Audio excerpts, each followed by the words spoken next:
দেশের যতগুলো সরকারি চাকরির পরীক্ষা আছে সবগুলোতে সাধারণ জ্ঞান থেকে প্রশ্ন আসে এবং সাধারণ জ্ঞানের পাশাপাশি কিছু সাধারণ বিজ্ঞানেরও প্রশ্ন আসে। সাধারণ জ্ঞান বাংলাদেশ নৌবাহিনীর নাবিক পদের পরীক্ষাতে 10টা থাকবে, এখানেও এমসিকিউ আকারে তুমি প্রশ্ন পাবা। আজকের প্রশ্ন দেখো, বাংলাদেশের জাতীয় পতাকার ডিজাইনার কে? কামরুল হাসান। জাতীয় পতাকার ডিজাইনার কামরুল হাসান। বাংলাদেশের জাতীয় ফুল কি? শাপলা। কি? শাপলা। বাংলাদেশের জাতীয় প্রতীক কি?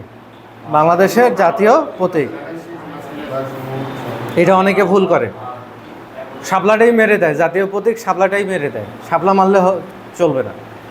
জাতীয় প্রতীক হচ্ছিল মাঝখানে ভাসমান শাপলা, দুই পাশে ধানের শীষ, উপরে 2টি করে 4টি তারা এবং সবার উপরে দেখবা একগুচ্ছ পাট রয়েছে।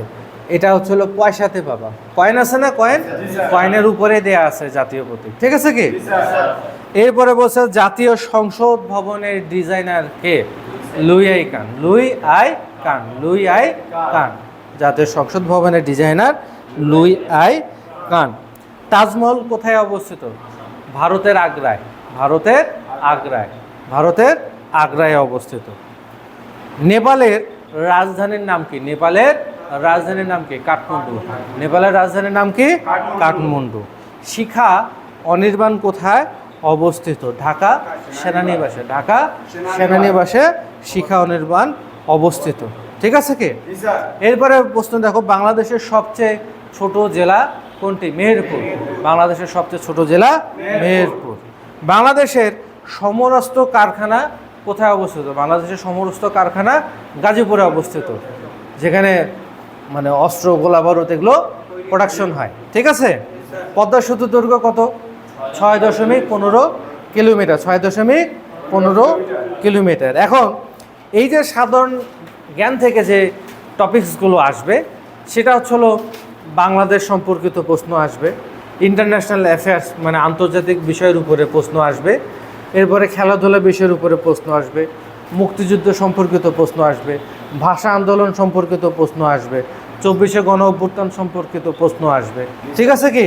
বাংলাদেশের বিভিন্ন জাতীয় বিষয়গুলো নিয়ে প্রশ্ন আসবে, চলমান ঘটনাবলীর উপরে প্রশ্ন আসবে, বিভিন্ন দেশের রাজধানী মুদ্রার নামের উপরে প্রশ্ন আসবে, বিভিন্ন গুরুত্বপূর্ণ দর্শনীয় স্থাপনা সমূহগুলো কোথায় অবস্থিত সেগুলো নিয়ে প্রশ্ন আসবে, কি ঠিক আছে? অর্থাৎ তোমাদের সাধারণ জ্ঞানের একটা শীট দিচ্ছে, শীট পাইছো? ওই শীটটা মুখস্থ করে গলার মালা বানায় রাখতে হবে। কি বানাইতে হবে? গলার মালা বানায় যদি রাখতে পারো, ওই তো বললাম বাংলাদেশের যত চাকরি আছে তোমাদের 11 গ্রেড থেকে 20তম গ্রেডের সকল চাকরিতে তুমি ওখান থেকে ইনশাল্লাহ কমন পাবা, কিন্তু পড়তে হবে শুধু, ঠিক আছে কি? যদি পড়তে ভয় করো যে আমি এতগুলো প্রশ্ন পড়তে পারবো না, তাহলে কিন্তু সাধারণ জ্ঞান পরীক্ষায় তুমি ফেল করবা, ঠিক আছে কি? সাধারণ জ্ঞানে বেশিরভাগ প্রার্থীরা ফেল করে, সো সাধারণ জ্ঞান বেশি বেশি করে পড়তে হবে আর কি, ঠিক আছে কি?